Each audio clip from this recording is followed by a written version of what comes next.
আমি কোথায়? কিন্তু মোহাম্মদ, একবার আমাকে দুর্গের বার করে নিয়ে চলো মোহাম্মদ। দেখবে সমবেত প্রজাদের শাহজাহানের জয়ধ্বনিতে ঔরঙ্গজেব মাটিতে লুকিয়ে পড়বে। মোহাম্মদ, একবার আমাকে আপনি মার্জনা করবেন, আমি আমার পিতার আগে সামান্য করতে পারবো না।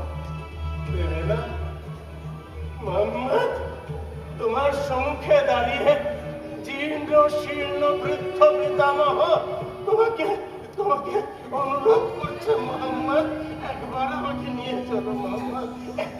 আমাকে মার্জনা করবেন। মোহাম্মদ, মোহাম্মদ, আমি পবিত্র কোরআনের নামে শপথ করে তোমাকে কথা দিচ্ছি মোহাম্মদ, বাইরে গিয়ে সমবেত প্রজাদের সম্মুখে এ মুকুট তোমার মাথায় পরিয়ে দেব। তুমি হবে ভারতের অধীশ্বর। আমাকে মার্জনা করবেন।